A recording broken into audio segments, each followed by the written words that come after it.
Eu lamento imensamente que o meu Estado, o Estado do Paraná, esteja fora desse esforço nacional. Um esforço para baixar a conta da luz, devolver ao povo o que lhe pertence e contribuir para a competitividade da economia brasileira. Mas ainda há tempo para fazer adesão. O Congresso Nacional estendeu o caso. E eu quero fazer aqui um apelo ao governador, um apelo ao presidente da Copel. Lembrando também que é nesse ambiente de estabilidade que a Copel se propõe a dar a sua contribuição à redução das tarifas de energia. Por isso decidiu sim, é bom ficar muito claro isso, e para aqueles que não têm conhecimento, é bom que ouçam atentamente. Decidiu sim renovar os contratos de transmissão que vencem em 2015 e que correspondem a 86% dos ativos da empresa no setor. Optamos pelo prejuízo menor. O Estado do Paraná perde, com essa nova regra, na arrecadação de ICMS da energia, 450 milhões de reais, que vai faltar 30% disso, que seria carimbado para a educação, 135 milhões de reais para a nossa educação. Mais de 50 milhões de reais com os 12% para a saúde, que poderia ser investido em melhor atendimento na saúde, com mais agilidade em todo o nosso estado. Mais recursos que vão faltar para a segurança e várias outras ações importantes para garantir qualidade de vida aos paranaenses.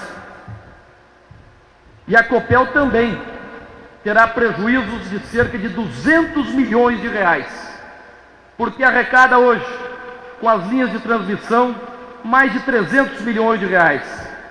E com a renovação desse contrato, vai cair para pouco mais de 100 milhões de reais. E a mudança, minha gente, antes de falar da mudança, tem mais uma contribuição que o Paraná dá, que aqui eu faço questão de dizer, porque o que é verdade, eu não tenho dificuldade alguma em reconhecer, mas que seja feita a justiça. No governo Requião também foi implantado um programa Luz Fraterna, que isenta do pagamento de energia consumidoras de até 100 kW, e que nós estamos ampliando no nosso governo para 120 kW a isenção do pagamento de energia para essa faixa de consumidores.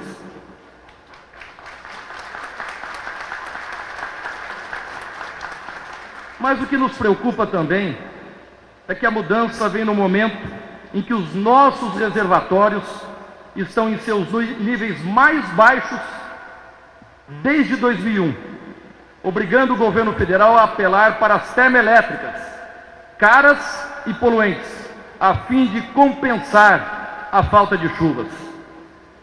A forma como se impôs a nova regra do jogo reduziu a pó o esforço do governo para conquistar a confiança do mercado.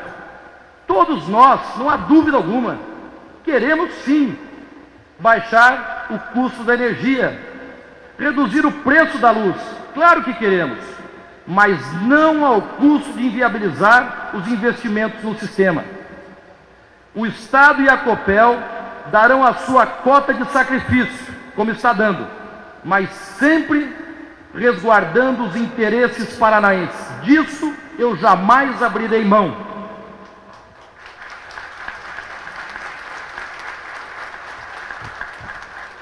Aqui estão todos os diretores da Copel. Aqui está o nosso presidente Lindolfo Zimmer, que são técnicos e boa parte deles copelianos, que podem corroborar as minhas palavras. Não teve nenhuma conotação política a decisão que o Estado do Paraná, através da Copel, tomou. Cumprir estritamente, para e passo, tudo que lhe foi orientado pela Copel, para preservar o interesse público, para preservar a nossa companhia de energia, que é orgulho do Paraná e orgulho do Brasil, considerada uma das companhias mais eficientes, com melhor qualidade dos serviços da América Latina. Não teve qualquer conotação política.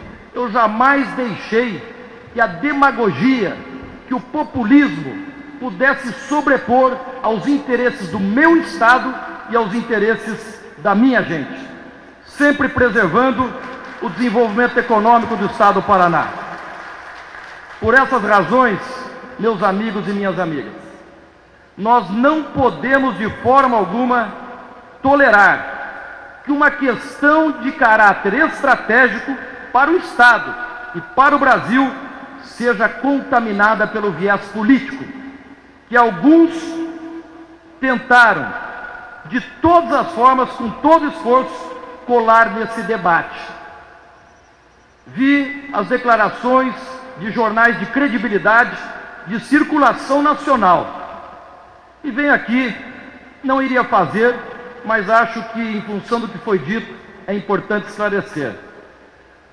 Assisti, levado pelo presidente da Copel, Lindolfo Zimmer, com pendrive, a entrevista do Dr. Hildo Sauer, que é um especialista do setor e militante político com o mesmo partido do governo federal, na CBN Nacional. E o Dr. Hildo Sauer dizia o seguinte, me lembro bem das palavras, e quem quiser conferir, por favor, o faça, dizendo o seguinte: a decisão da CEMIG, da Copel e da CESP foi uma decisão lúcida. A proposta foi equivocada, foi uma proposta de gabinete, sem uma discussão ampla com os estados, com o setor elétrico e a preocupação com os prejuízos seríssimos que pode trazer o Brasil. Palavras dele: estamos na iminência de apagões e de racionamento de energia elétrica, no momento em que o Brasil precisa retomar o crescimento econômico, precisa retomar a industrialização para gerar riquezas e oportunidades de emprego a todos os brasileiros. Não posso admitir que um debate político possa ir contra os interesses legítimos de um Estado ou de vários Estados, por fim, de uma nação inteira. Redução da tarifa, sim. Quebra de contratos, jamais. E foi a alegação dada para manter os royalties do pré-sal nos 3 estados produtores, que não haveria quebra de contrato. Quem que vai pagar pelos altos custos da prospecção do pré-sal? Todos nós brasileiros. E se eventualmente houver um acidente ecológico, todos nós, mais uma vez, seremos chamados para pagar a conta, porque os benefícios concentrados em apenas 3 estados. O Paraná ganharia, com os royalties do petróleo, 150 milhões de reais, passando de 6 para 150. E segundo os cálculos, na reunião do Codesul, trazidos os números pelo governador André Putinelli do Mato Grosso do Sul, cálculos feitos pelo senador do PT, Wellington Dias, do Piauí, que o Rio de Janeiro perderia apenas no primeiro ano, se distribuísse a riqueza entre todos os municípios e estados brasileiros, e não aquilo que foi passado pela imprensa, que seria o caos do Rio, perderia apenas 4,5%. De 6 bilhões 992 milhões de reais, perderia 300 milhões. No primeiro ano, depois seria recomposto. E nós receberíamos 150 estados e municípios brasileiros. Com as últimas medidas, o Paraná vai perder 1 bilhão de reais em recursos em função desses últimos anúncios. Já que é para concentrar a tributação nos estados produtores, vamos ter a mesma regra então, não 2 pesos e 2 medidas. Vamos também tributar a energia no estado gerador, nas usinas. Vamos tributar a energia da Itaipu.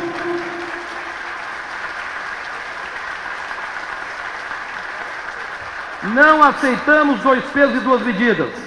Se é para falar, vamos falar tecnicamente e falar o que interessa para o Estado e o que interessa para o Brasil.